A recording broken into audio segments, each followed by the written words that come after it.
I'm having my one. Good evening and welcome to the Board Game News.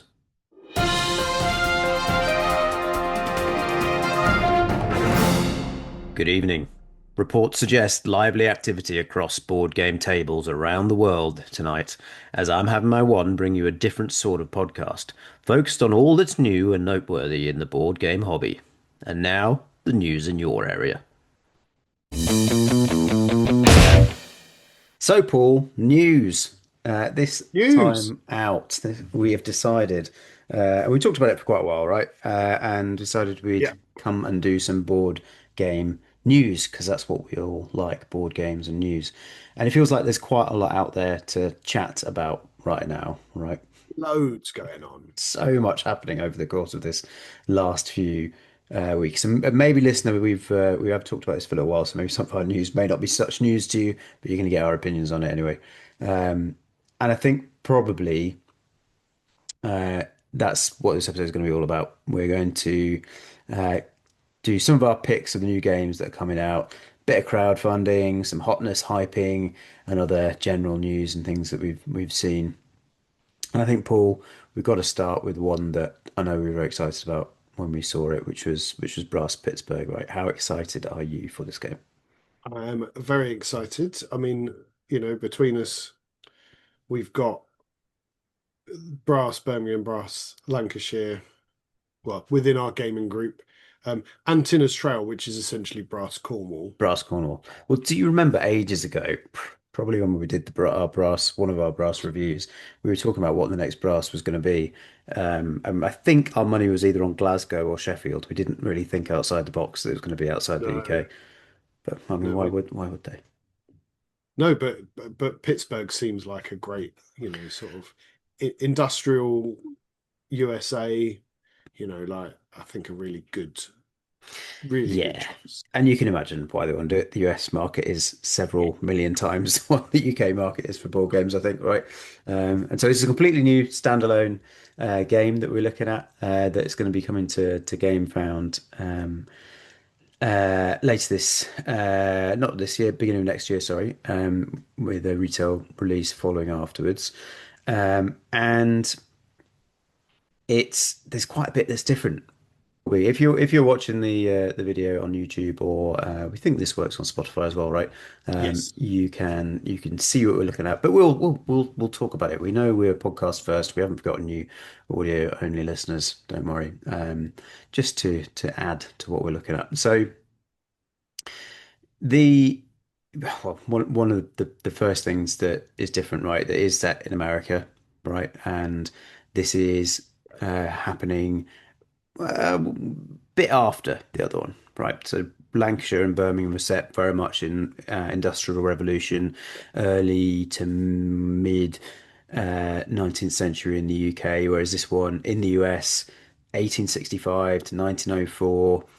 So a bit later, it's sort of post-industrial revolution, really, but at a time, reading their blurb that they've got on the GameFound page here, of huge expansion in the US economy in the time of some people getting really very, very rich, names that you'll know of, Rockefeller, Carnegie, these kind of guys.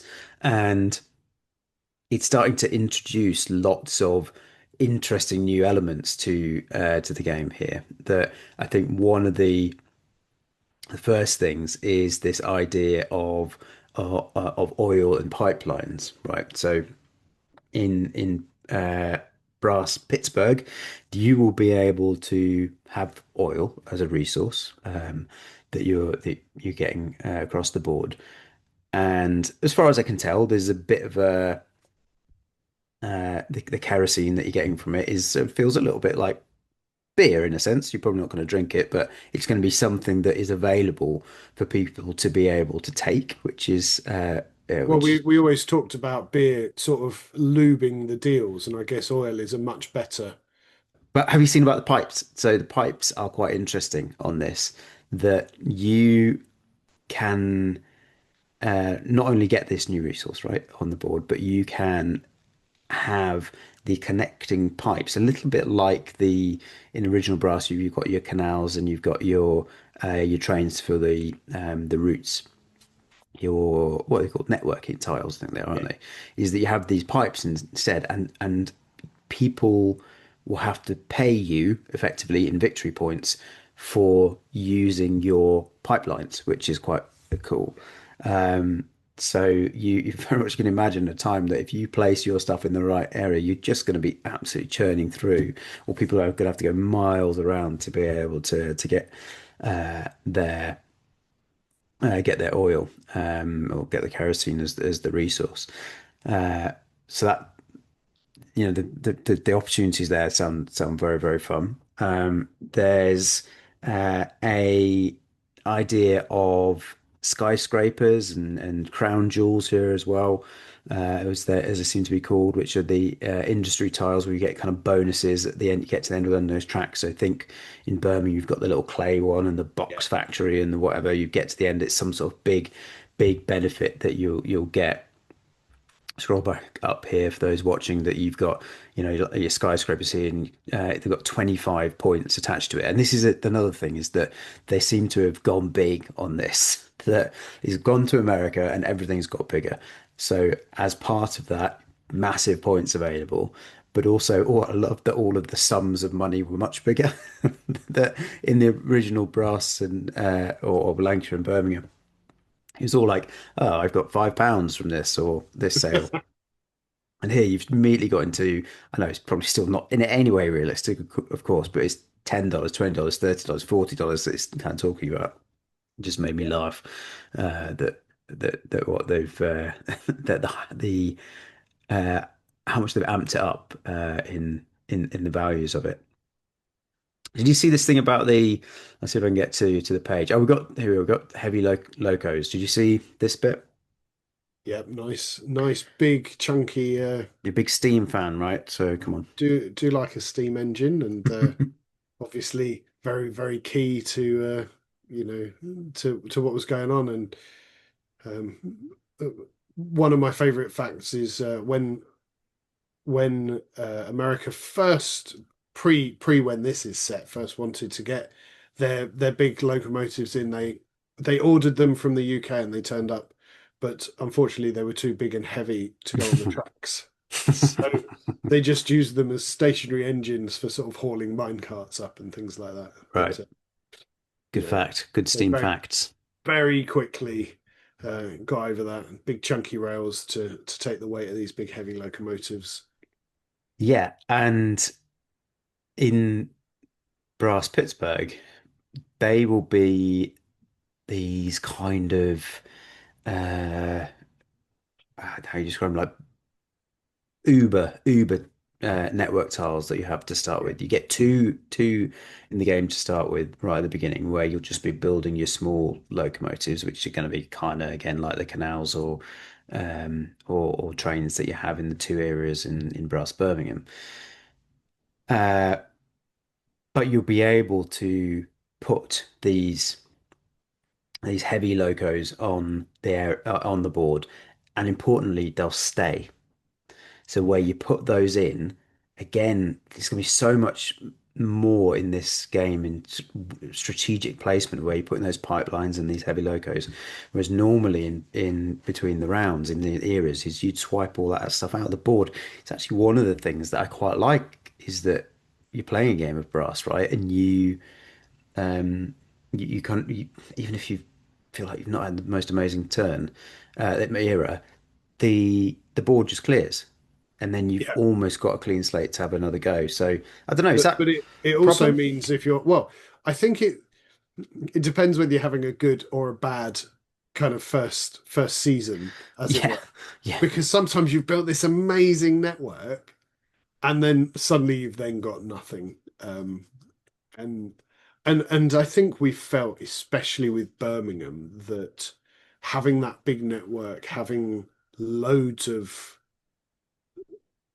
link tiles, actually that can really be a game winner for you. 100%. So I guess if you've got to think a lot more tactically about where you're going to leave these heavy locomotives, then potentially there might be maybe a bit more considerate placement rather than just trying to throw out as many as you can. And Right, and so I wonder whether this is actually going to end up being quite a bit more of a complicated game. Because at heart of it, brass is not that tricky, really. No. And there's quite a lot of elements they're adding here. I wonder whether they're deliberately trying to pitch it as a bit of a, you've played brass, now have a go at this. Yeah, although it's not the playtime still seems to be similar. Right. So I guess there might be other elements to think about. Hmm. But then I guess they did the same with Lancashire to Birmingham Sure. because you're considering in Lancashire it's well, am I going to sell through stuff I've built, Hmm. or am I going to sell via that sort of foreign market? But then that's a gamble because that's going to count down whether it's going to score you or whether it's even going to sell. Yeah.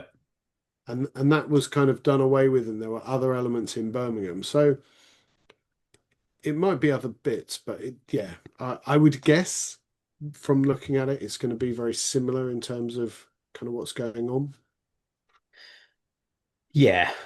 Uh, yeah, I think it just feels like there are a number of extras that they've added, that's all, that maybe they'll slow down with play. I don't know.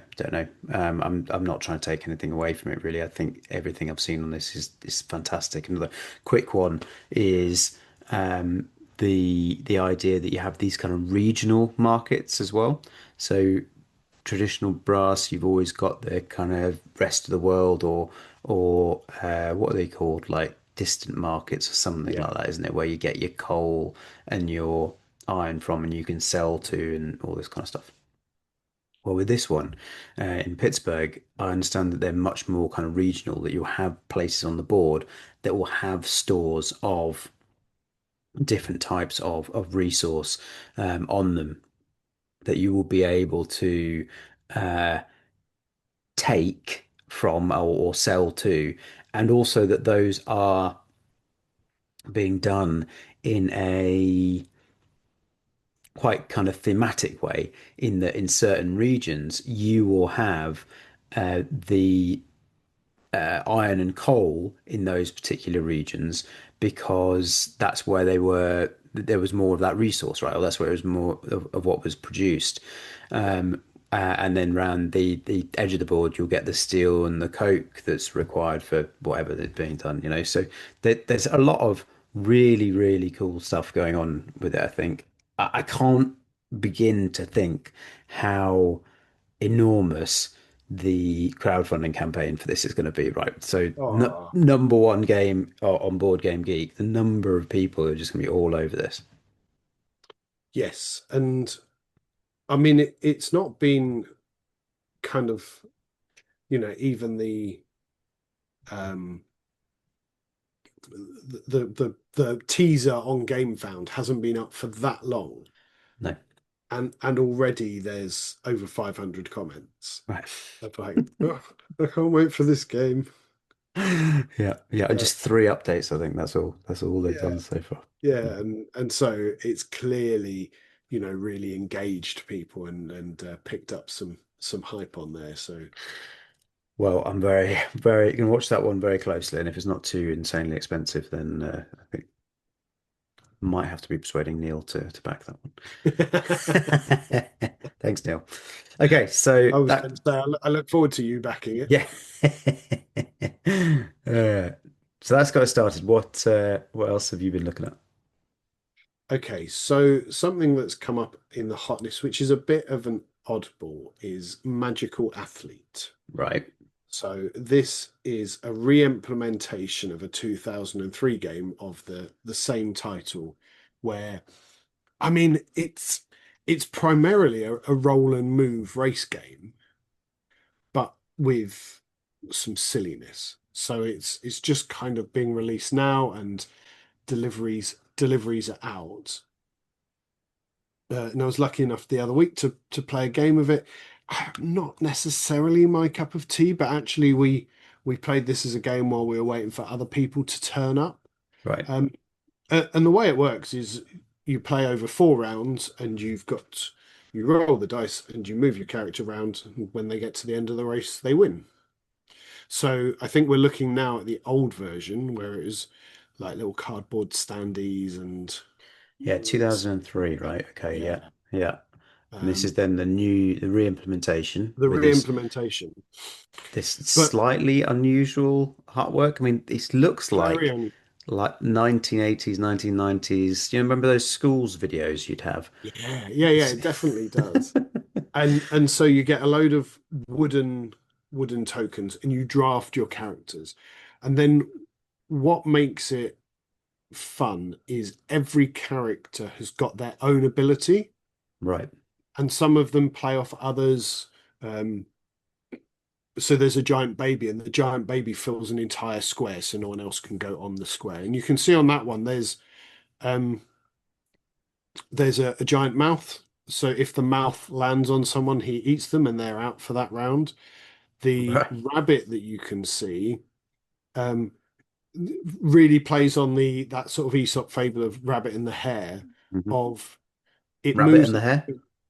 rabbit and the hare and the tortoise. Yeah, wait, that Hare was and a the different one. that's the one. Which one run out I of know my one out of the Rabbit and the Hare? yeah. The hare and the tortoise is what I was thinking of. So you get a bonus to your move, but if you end up in front, you fall over, which is essentially get the turn, stuff like that. Well, it sounds And like it's got a really good sense of humor about it then. it's a fun, it's a silly fun game. It's not going to win any tactical prizes, but in terms of something just to keep you amused while you wait for other people or to round off a night, I think it's kind of got a place, and it looks different. I Certainly actually does. like the artwork. I like the artwork on the cards. It's definitely a better re-implementation of what was there before. But Mm. but yeah, so you're having to pick which of your 4 characters for each of your 4 races you've got. And yeah, it's I think it's just silly fun. And when you think you're gonna you're gonna be winning and scoring yourself some victory points for coming first or second in the races, and then someone's character power picks up and you'll move to the back of the pack, or it just very low tactics, good good silly sort of beer and pretzel game, I think. And from CMYK here, right? Who this is their thing really is these sorts of games like kind of wavelength and the fuzzies and Yeah, what's that one where you just drop a load of stuff on the board? I can't remember what that one's called. Lacuna, that's it. Very yeah. much their kind of style of game. What Uh, wavelength? One of your favorites? oh yes, love it. Yeah. And But on, yeah, good party games, right? Good, hmm, silly fun, and I mean it plays up to 6, which is good. And I don't think whether you play, I wouldn't really want to play a 2 player. It's that game where you want a bit of player interaction, you want a bit of banter, and I don't think 2 player would hold up. So actually, it works well at those higher player counts, I reckon. yeah, Yeah. interesting one for them to pick out as a re-implementation though. How did you come across it in the first place? So a group I play with on Tuesday night, one of the guys had bought it and Right. brought it and played it, and yeah, I mean, if someone said, "Oh, do you want to play a game where essentially you roll a dice to try and get to the end?" Um, you know, no thanks, and then played it, and actually was a bit of fun. I Exactly. don't think would be a If regular one that's how for he's me. selling it, I'm surprised that you had to go. Good for you to be open-minded. We're one of those situations. Oh I think he yeah, I'd sold love it to better play than that. I did. Sold it much Yeah, better. it's clearly got a lot more going on with the different characters there. Right. Yeah, Yeah, cool. yeah, fun and fun artwork, bright colours. Um, yeah, good. So, in other news that is not news around board games, pointed out to me, and then I Googled it and realized it happened in 2021, is Asmodee owning BGA. Did you notice that? Did you know that? No, I had no idea. pointed out to me this time, have you noticed that BGA, their logo is now updated so it But basically looks it like an it has, Asmodee yes, logo? very much now. I don't like it. It changed and everything Change changed. everything. I was thinking Don't back like change. on when we did many years and episodes ago now about an episode about uh, digital implementations of board games. And I remember at the time we were quite sniffy about BGA and the amount we're playing on there now. I just think, Expensive. oh, really shouldn't say this out loud to anyone listening to this, is that, hey, maybe we don't know what we're talking about. But that's not really what we're going for, is it? We're going for just talking, not But necessarily about anything we know anything about. yeah, but I think we were enjoying different things, and I don't think we'd fully maybe explored BGA.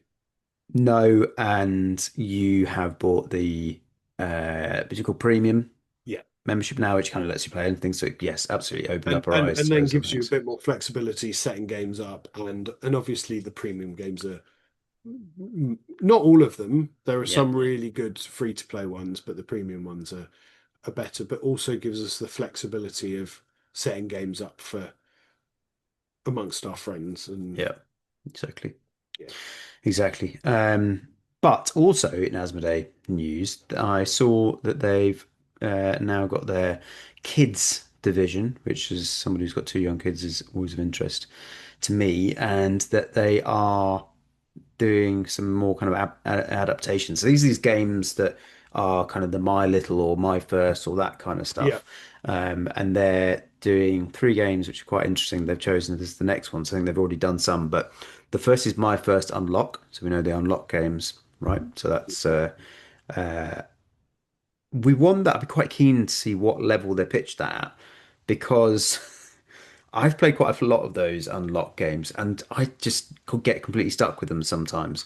And so thinking like, firstly, do I need to go for this kids version?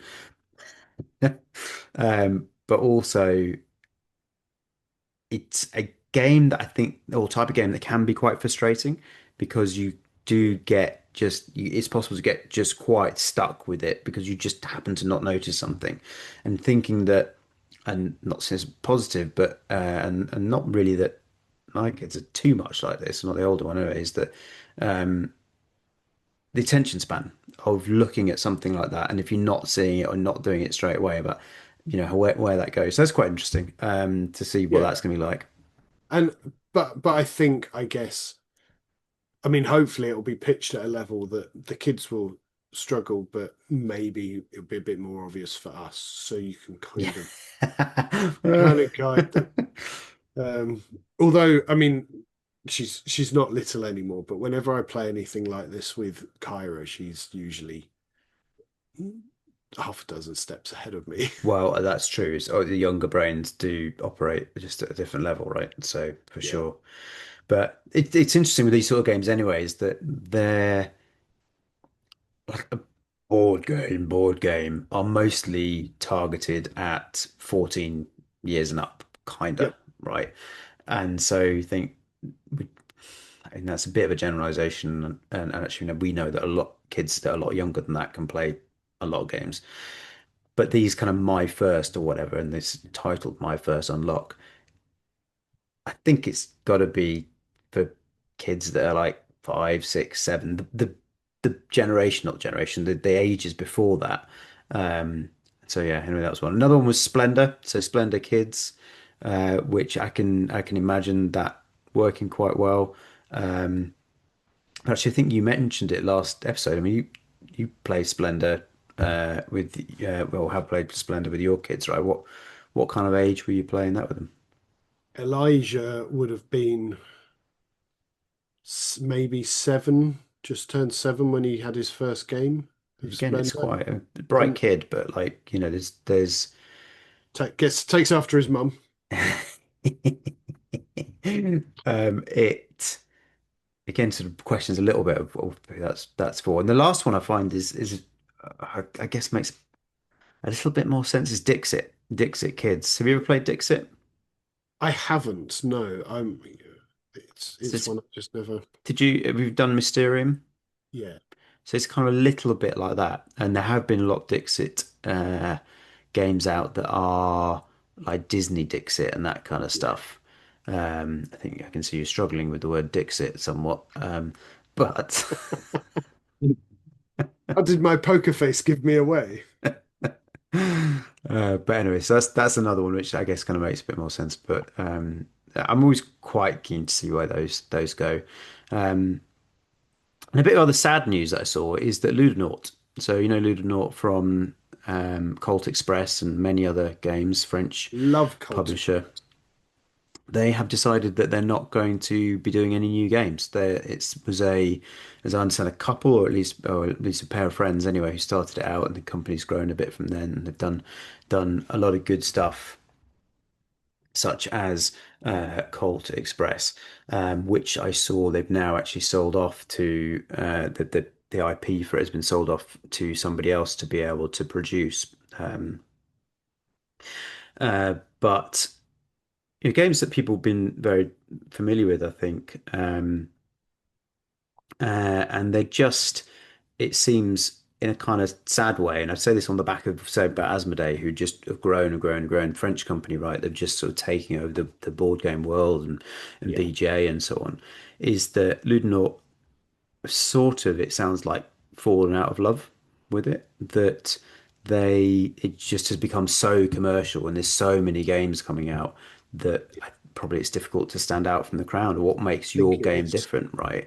And it just becoming a huge over commercialization of the board games industry that has just, yeah, got them to a point where they think, well, we just don't really want to do this. I think I get the sense from reading about it that they are going to be around and they're still going to do stuff, but then maybe support their existing, but they're just not doing anything new. You hope that maybe the brains that have come up with that, and even that Living Forest game, which I don't think we thought was too, wouldn't think it looked that amazing, but one of the spielers like Yara. Maybe we'll come back to that in a moment.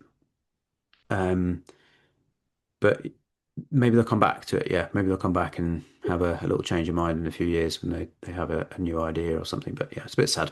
Anyway, speaking of over commercialization, what other crowdfunding projects have you got to look at this episode? Hmm. Well, okay, so just you just might need to bear with us for a quick second, um, while I prepare for this next one. And this is one I've not backed yet. It's actually due out at the end of sorry, it's due to finish its campaign at the end of September. So You um, need to give me a clue to make sure I get the right thing I might done. be I might be looking to do this. And it was I mean, it's not based on the video game, but there was a video game I played a lot of. Um, very much enjoyed growing up. He's still unsure about which one I'm doing.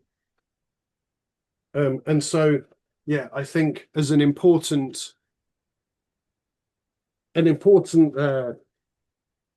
moment for us that enjoyed this sort of game growing up. Um, and that's Football Manager. Of course, of course, of course. Very, very good. Football Manager was Yes, absolutely amazing. Like the amount of time spent in, I had a particular version like 99 or something like that, Football Manager 99, and played that so much. So good. Well done. I'm looking forward to when you go on to talk about another game later set in Japan as to how you're going to deal with that. I think very sensitively. Yeah. But this is Sunday League Manager, is it? Something like that? Sunday Manager. So Sunday Manager. so although I've equated it to Football Manager, um, obviously something like that, if you'd created that as a board game, I'm so scruffy. Just even when I've put a shirt on, I look scruffy. And But it's um, Sunday Manager, right? So you're a Sunday League. So yeah. Sunday Manager, yeah. Um, and to create that kind of game that we all enjoyed, I think would be impossible. I mean, I think it'd give Campaign for North Africa a run for its money in terms of gameplay length, wouldn't it? Yeah. Um, so this is set. You are managing a Sunday team up to 4 players, and it's all actually about the pre-season. So you've got 4 weeks of pre-season that you're playing. It's kind of an hour long to play. and you're recruiting like the last four key members of your team. Right. So it works through like an auction bidding system where you're going to potentially try and outbid players. You can choose not to do it and do other things to improve your team, get different coaching strategies, stuff like that. What I like about this auction mechanic is you only get one bid. Oh, okay. So if you start off at the asking price and then someone outbids you, then that's it. So Yeah. it's like, well, are you going to go in high? So I think there's Yeah, some interesting. Okay. tactics. A bit of that modern art actually stuff that, to be fair, when we were playing that, there's a Yeah, bit of that going. I love the artwork on this. Just listener, in case you're not going to just looking at the Kickstarter page at the moment, and this artwork is fantastic. it looks like so much fun, and it's offering the sort of the standard game for £40. Now Great, that's a good there'll price. be some taxes and shipping on top of it. Fine. And then the deluxe version, which comes with, I don't know if we'll get to it, and I don't really think it makes much difference to the actual game, but it comes with a box insert that makes the box look like a little football stadium. Okay, well, let's scroll down for that. Some very But the good quotes on artworks this look quick. good. It looks kind of meaty enough to, that you're not just guessing at cards. But it's mostly card. I guess that's where the price point is It coming in, right? It's it's mostly, a card drafting game, yeah, yeah, yeah, because that's what essentially football manager type games are, right? sure. And not something that I was into, but obviously the Panini stickers were huge, and Did you never do the panini stickers? never did those Oh, I either. spent so much money on that. Well, that's why I'm too Yeah, tight. So yeah, there's your little stadium that's and hand, cool. handmade cotton bag. There you go. There you go. That's really nice. Yeah, it looks really cool. I was looking at this one. Quite know why it took me so long to get that as you were taking 10 minutes to change into your Like a ninja. so, Still just, I in assume you're wearing your shorts as well still, right? shorts from the waist down yet. Yeah, good, good, good, good. Shorts and slippers. I've got my slippers on because, nice toasty toes. Yeah, Um, really nice. Really good. yeah, and then so you spend your 4 weeks drafting, and kind of each day of the week a different thing happens in the game, allowing you to maybe change your coach room staff, or there's little cards that will allow you to injure another player in another team so they won't perform as well and stuff like that. There seems to It's, be, it's the Roy Keane version yeah. of Sunday football. I Yeah, mean, we're of an age to watch, you know, Vinnie Jones and the like, really, um, yeah, yeah, and, yeah, and all of their antics. But yeah, I yeah, mean, yeah. That was a different era of football. and they've got a couple of expansions with extra cards, but I guess this sort of game lends itself if you want to go for it for, you know, loads of cards and loads of extra players and backroom staff, and you all draft like a little mission.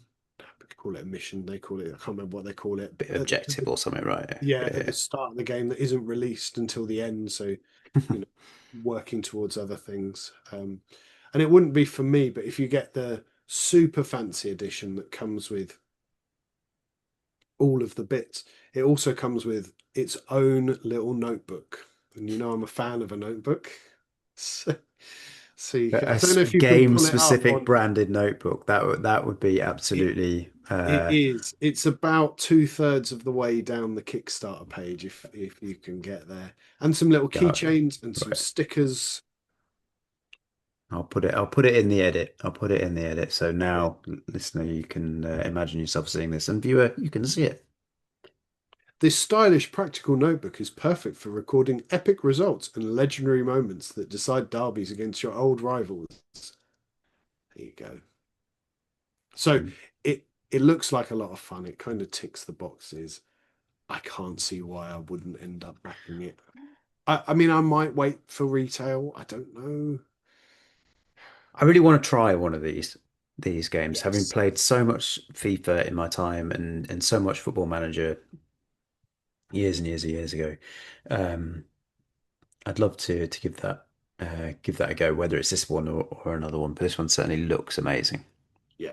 and that the kind of the draft in the auctions feels very uh, kind of football appropriate, doesn't it? So It does. It does. But still seems simple enough that you could kind of pick it up with anyone. hmm. And yeah, so many of us of our age will have played Football Manager games. I did actually on Steam last year download the latest Football Manager game. Right. There was too much going on. I couldn't hold it in my brain. And I'm sure I would, but my computer game playing time is quite limited. So usually I've only got like 20 minutes, half an hour. Whereas I should have thought about it, but games like Football Manager, you know, you need a It's hundreds, minimum half thousands day. hours, right? You Um, need to put into these things. Yeah. Yeah. Yeah. Well, sure. I think and I there's nothing remember. better than like because this is Sunday League, when you played the Football Manager games, like picking like just the worst like bottom division team and then just playing over years and years Yeah. and years, trying to get them up into the Yeah. top division and not even sure the Premiership was there when we first started playing these games. No, I'm not that old. But I do remember that the age of it now, which if anyone of a younger generation listens to this, that the updates as I understand now in the football managers, you kind of get a good visualization of what's happening in the match. The version that I played alone, and certainly remember playing it accidentally until it was getting light in the morning, uh, playing it all night accidentally sometimes. And that one just had a little almost like text feed thing that Yes, you'd yeah, yeah, watch that yeah. was like, okay, and passes and passes. Oh, shot from 30 yards out. Oh, and it was saved. And that was all it was. That's all you got as far as the matches were concerned. And a little just slider going back and forth. Yes, yeah. Maybe we played the same version. Yeah. Cool. Anyway, so that's Football Manager. I'll hand back to you as I seamlessly. Well, while you do that, there's a few other just crowdfundings that I'll mention in passing because they're cool to mention. Probably not going to spend a lot of time on it, but I'm quite intrigued by them. Firstly, is there's a new Andromeda's Edge expansion Yes. called Genesis. I don't know if you've managed to play Andromeda's Edge yet, but No, I've just watched other people play it, and it's right, yeah, very big one for my gaming group. We have played it quite a few times. Looks fantastic, and this is bringing new factions, new raiders, lots of shiny new stuff. It's a game that I like. I think I've not played it enough to be any good at it at all. There's a lot of things that I think you would enjoy about where you're bringing different things together. It's somewhat a work placement, really. And so that's good. So it's just lots of new Chinese stuff and different ways to play, which is cool. Distilled, so that Pavison game that came out.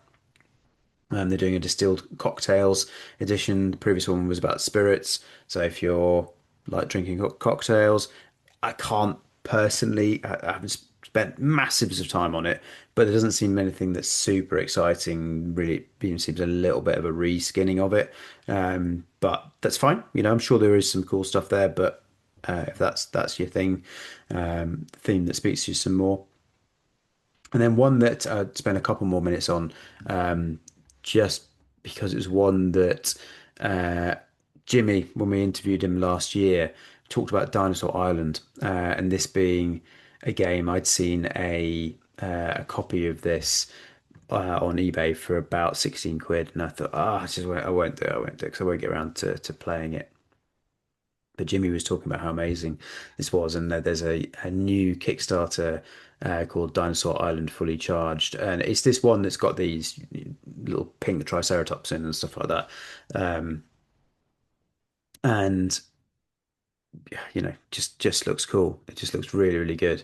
It's from Pandasaurus Games, which these are the guys that aren't they Machikoro people. Yes. Pandasaurus Games have done a lot of that uh, sort of pretty games, and pledges not too bad. It's kind of like to, uh, 30 quid if you're upgrading your previous version, or if you want to buy the whole thing. Okay, it does go up to more like 100 and something quid then, but it's a real premium edition that they've done. It's for fans who absolutely love this game and who want to get the kind of bigger version. I think probably having never played it and just going on Jimmy recommendation, I'm not quite willing to fork out that much money, but it No, does but look the good thing cool. is when this comes out, All the and others will be cheaper. they might want to get rid of those, and get bargain price. Did you know they did a roll and write version of this, but they called it raw and write, which Yeah, I really just sorry, just as a little aside. yeah, yeah, I yeah. love a I Big love a fan. silly pun. Big fans. All right, let's move on from crowdfunding and talk about some other games. Actually, before we do that, let's just have a quick advert from Chaos Cards. This episode is sponsored by Chaos Cards. They're good people, they're great priced games, and if you follow us on our social media or glance at our website, you are very likely to find a discount code that you can use against any purchase, excluding damaged or pre-order items, I'm afraid, but otherwise you're good. Check out chaoscards.co.uk today. All right, we're back, and we are now talking about some games from Hotness that have caught our eye and some other cool new things that we've been looking at. And the first one of these that we're going to have a little word about is a game that I have been pretty close. In fact, even this evening, I was looking at it and thinking, "Oh, do I just press the button on this game or not?" And that is Vantage, the Stonemaier game Yeah. um, that got quite a lot of hype this year. I don't know how much you've looked at this one, Paul, but it's an open world. I'm almost going to the text is right in front of me on the page. I was almost going to read the description on BGG, but I'm not gonna be that guy. Use your own words, Thomas. My own words. It's a world that's open and it's cooperative. You can work together. I mean, anyway, it's a game that allows you to sort of do whatever you want, as far as I can tell. And you are going location to location. I think you do kind of little tests as you're going through, and you can just sort of chain these things together. So I think the idea is that you are, excuse me, dropped on this planet, and then you can just explore and find out and do stuff as you're going around. It's a very, very sort of card heavy game. We got the contents up on the screen here. Or Uh, 400 cards. Something crazy like that. And I think that's a good point, right? The scope of this is huge. Yeah. There's just something that's just made me go, oh, I'm just not quite sure on this one. I think it's a little bit, well, look, it looks great. Stonemaier, we know Stonemaier are great at that. It's going to look good and the production quality is going to be good. But a little bit of me is like, I think several of us, lots of us in the hobby have just maybe just gone off Stonemaier a little bit in terms of what they're producing. They I just haven't had the same hits, and I that comes from me as a huge Wingspan and huge Scythe lover, and like I know you've spoken favorably about Finspan, Yeah. but and maybe Is this just it was because you didn't easy to like be cynical. expeditions? Didn't really get on with Expeditions because it wasn't Scythe 2. Yeah. But then, yeah, just a little bit like, oh, Wingspan, now Finspan, sorry, Wormspan, sorry, Wingspan, Wormspan. Wormspan, Finspan, and being a bit boring and cynical about it, perhaps. But Apiary. yeah, again, That looks I good. nearly got that, but I thought, yeah, I don't know. And that game just feels like it's come and gone, like so many games, going back to the point of earlier in the podcast. But um, the game, I don't really see anybody, excuse me, talking about that anymore. That's not. It's just not a game that I think maybe has much longevity. What's your thoughts on Vantage? Is it one that you'd ever think about?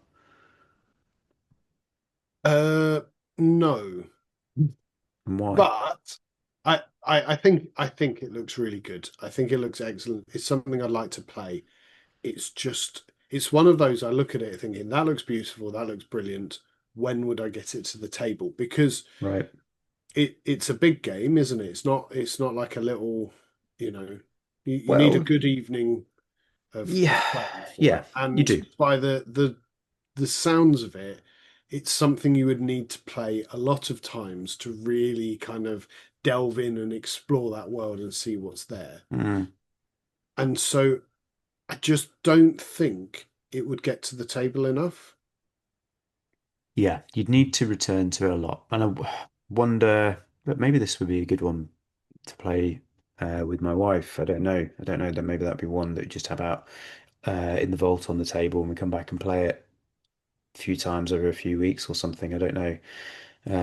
I don't know enough about it. I've sort of deliberately because I think I don't want to see spoilers on it. I've not tried to get into okay, what is a playthrough or something like that on it because I think part of the joy of this is that you are okay, it's 400 cards, there's a lot to see, but it's seeing those kind of things going together. One thing I was a bit disappointed about with it though, actually, is there's no campaign element. Is they are just completely independent games, as I Yeah. understand. But from And what I've read, I think the stuff and the reason why you'd want to play it a lot of times is what you what you learn in your first game, you can then apply, you right, know, okay, yeah, yeah, which again, like, so say you got that and played that with your Wednesday group, mm, you had half a dozen plays of it. Well, mm. if I then came to join you, then I'm going to be at kind of a disadvantage to Well, understand. true, true. I've just gone on to the Stonemaier site as well. When I said 400 cards, 415 large cards and 912 standard cards. That's a There you go. lot. Yeah. I you know, what does Jamie Stegmaier care what I think? But I applaud that the fact they've done something like this because it feels like a really different sort of game, and it reminds me of a computer game. And so many things in board games that I like to engage in are things that are cultural references or stuff that I've enjoyed. We're just talking about Football Manager and so on, right? And this really reminds me of a game from years and years and years ago called Myth. There was this kind of weird game where you didn't really do Yes. a lot. Yeah. I know that. Do you remember? It was like a point and click that you just kind of go through this world where you go forwards, go left, go right, and there were little puzzles that you did as you were going through. And it just bits of it just made me think, oh, is this a bit like that? And we had a maybe even demo version of Mist, sorry, or something like that. And so never really got anywhere near completing it, but it was a really sort of mysterious and interesting game. Anyway, that's Vantage. Report back another time. Cool. All right. Anyway, that was Vantage. Looks great. A lot of people talking about it. I'm sort of trying to see some of it, but not too much about it. Uh, yeah, we'll see. We'll see. What's uh, what's left on your list to have a look at? So the last one on my list is General Orders Sengoku Jidai. It's Yes, general orders in feudal. Oh man, I have run out of the ability to put words together. Foodle. Feudal Japan. So 16th century Japan, general orders. You've still got I don't have it original gen anymore. No, no, no. had I got rid of it. original general orders, Yep. which is a small map, small box, two-player war game, which was great. It was We really good. It was played really good. It was just played a a lot. space, ridiculously for a small box, a space and funds, then getting rid of it, really. Yeah, yeah. I think sometimes you need to keep things moving. This looks lovely. I really like that kind of feudal Japanese era. Mm. This looks, in terms of kind of layout and artwork, very similar. You sort of it's a small battle within what's going on in a larger kind of conflict almost, isn't it? But you still feel zoomed out and you're kind of looking at it from from an overview of controlling all your troops and your people. Um, And looks to have a pretty similar start. And it's funny. I remember when we spoke to David and made some reference to the fact that are we going to see general orders? And he sort of slightly before this was announced, kind of slightly went, well, maybe yes. but to be honest, I was surprised that it was feudal Japan. Yeah, it's interesting kind of move, isn't it? With a lot of the other stuff, when you think of like the Undaunted series, kind of all apart from, well, maybe Callisto where they went into space, but it's all kind of around the similar wheelhouse that Yeah. you would have just assumed the next General Orders would be within that kind of modern war setting.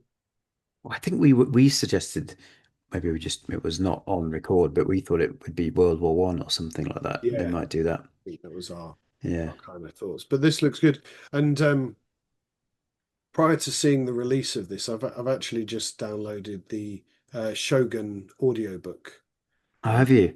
which Great. the excellent TV series was based on. Oh, it's so good that wasn't it? I was Yeah. I was looking for something to listen to while I'm working and things working. Um, so I was looking for an audiobook and that popped up as a recommended. I was like, oh yeah, I'll give I was just finished something else. So I was I'm going to be starting it tomorrow. Um, I think it's going to be quite heavy going, so I'll be interested how to get on that. But then Yeah. when you see this pop up, I think this is one definitely that if you don't get it, I will. It's really again well presented, but looks similar in the style of play. So there won't be much to learn new there, I don't think.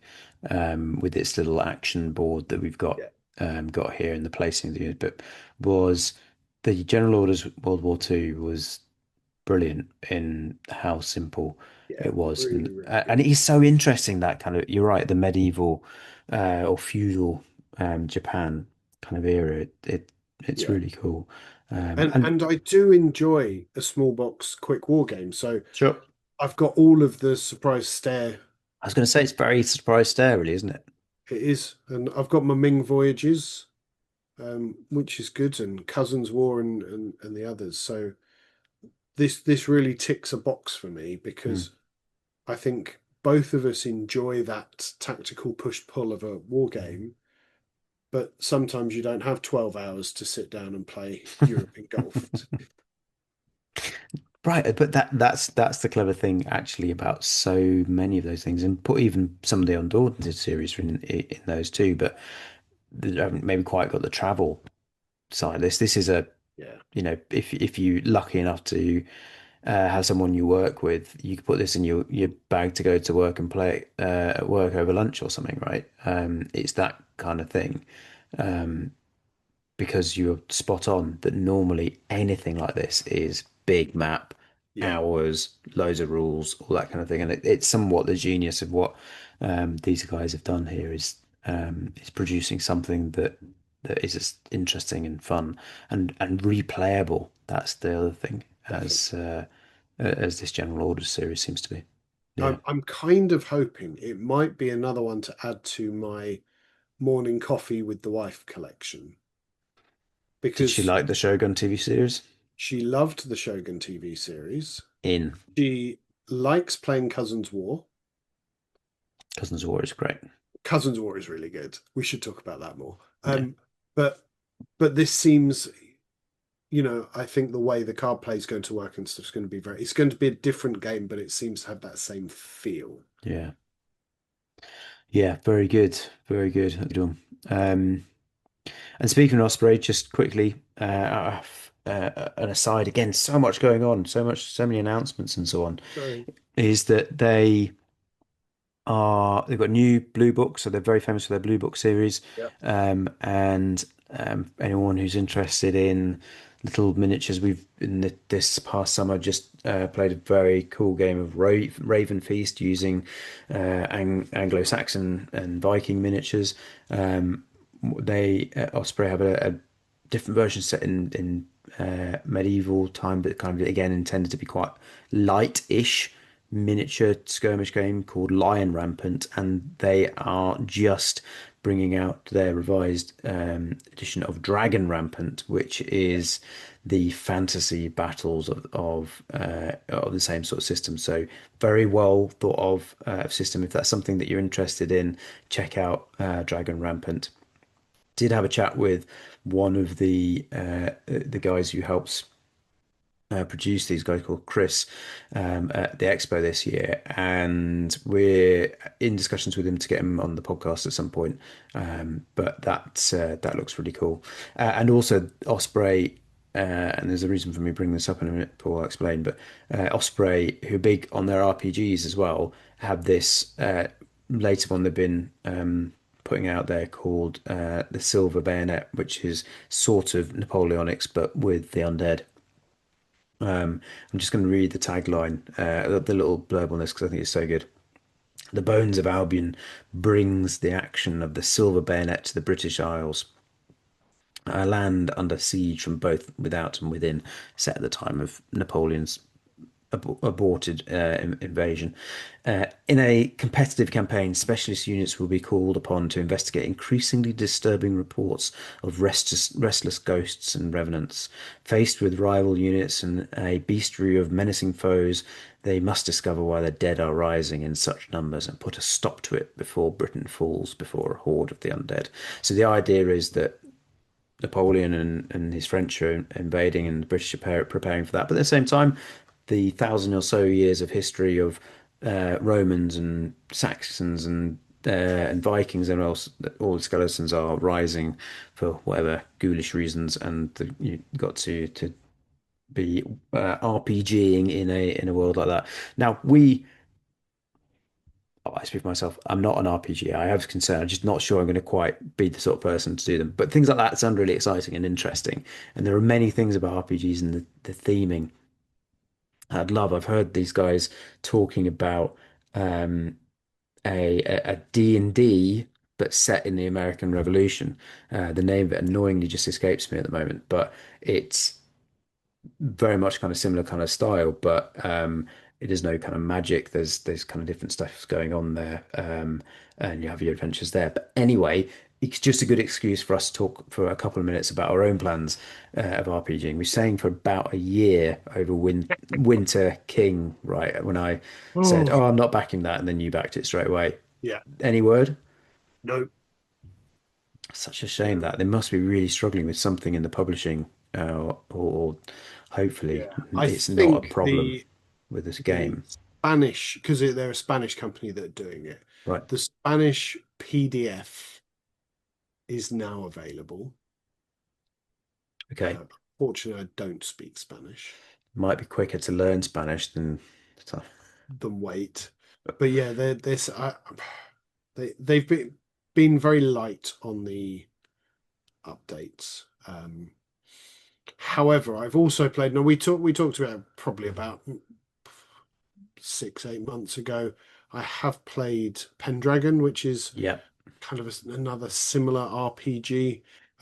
So I'm just going to see how the Winter King goes, but I might end up picking up Pendragon. But I think this is the nice thing about RPGs is I played a lot of Dungeons and Dragons, but it didn't really tick the boxes for me because it felt very much like, oh, let's turn up and kill some more goblins. right, And that's great, but if I want to just spend my time killing stuff, then there are war games and miniature games that I think would do that. I like playing an RPG for its role playing element. So I really enjoyed Numenera, which is so much more focused on the storytelling, but a bit kind of weirdy fantasy that didn't really a bit sci-fi.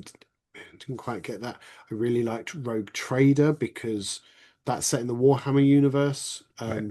But then you've got these cooperative bits where you're trying to manage your fleet of ships and and stuff like that. So, and as you're playing, it's very much, it's not like, oh, I just turned my ship around. It's like, right, okay, well, I should start turning this ship around. It should be, about halfway through in about 4 hours time, and so factoring that in. But I mean, even just looking through the Osprey things, there's Robin Hood themes, there is Arkham Horror type stuff, there is, if you've played the BioShock games, there's kind of Yeah, I things saw that have those. Oh yeah. that sort of Mm. feel. There's urban stuff. There's even a paleomythic game, um, you know, which, so I think if you're kind of interested in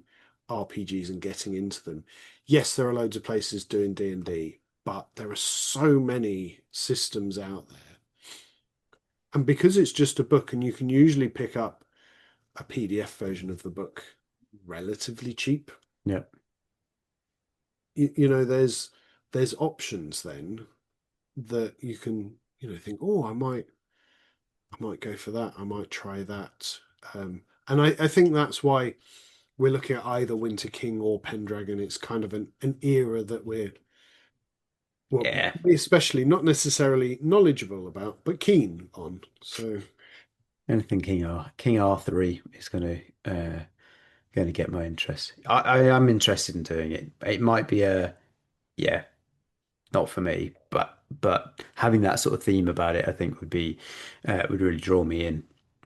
well, And I think it can be that's why I'm good kind of, like podcast content as well. I think like that would be something interesting yeah. for us to talk about repeatedly on episodes. So That's why I think you might actually enjoy Pendragon because you are playing. So the way the Pendragon system works is you're not just playing one character, you're playing a family dynasty. So you'll play over many years, but your players, depending on how long you keep the campaign going, your great great great grandson and so on and things like that. yeah. But your characters are playing within a set of morals and a set of rules. So I think maybe some many people might feel negatively, but it sort of narrows some of your decisions Okay. because if you're playing someone who's an upstanding knight who is chivalrous, you're not then just going to go and rob the next merchant cart that drives past, Yeah. which I think sometimes other other other systems don't regulate as Didn't much. you have a go at Pendragon when you went to I Aircon? have, yeah, aircon. I played Yeah. that. Great. Mm. Cool. All right. Well, we'll no doubt at some point, and it's been a year so far, but maybe 2026 return to that idea and do a little mini series on our RPG, our adventure in RPGs. Cool. Okay. So just to bring this to a close, then the one I just wanted to mention again a bit is Battle for Hoth, of Hoth. Sorry, Yep. which is the Memoir 44 style game that we played at Expo.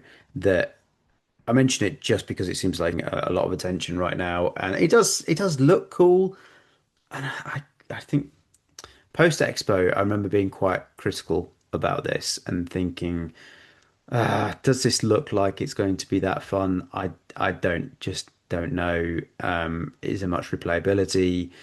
The map is just all one big whiteboard, so you can't kind of muck about with that very much, and it felt a little bit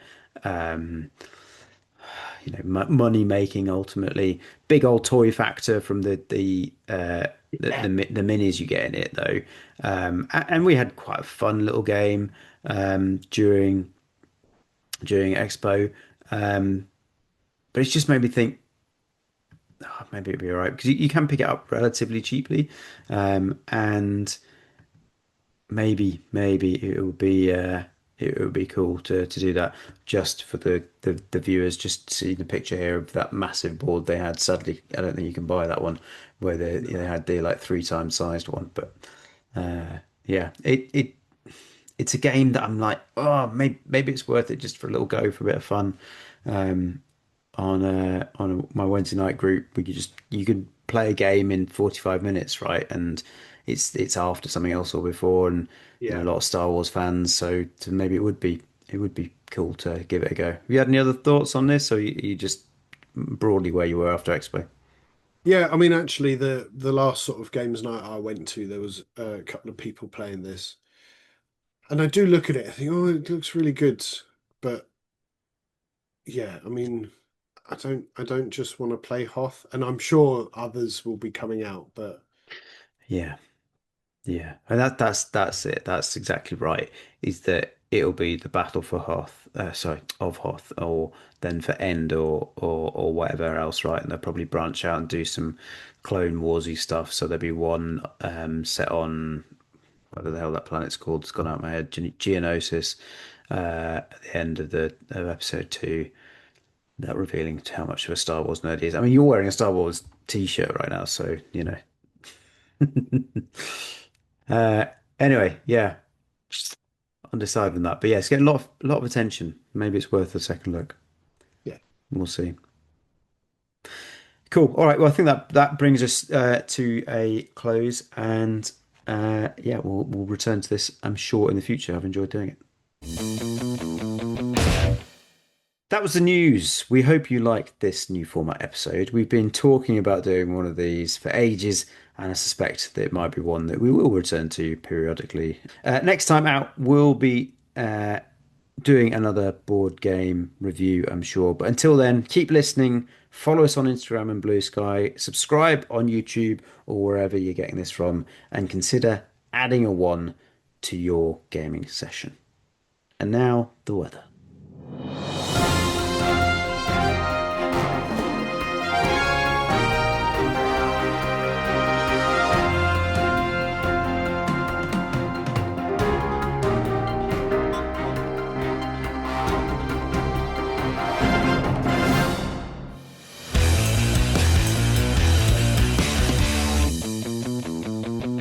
I'm having my one.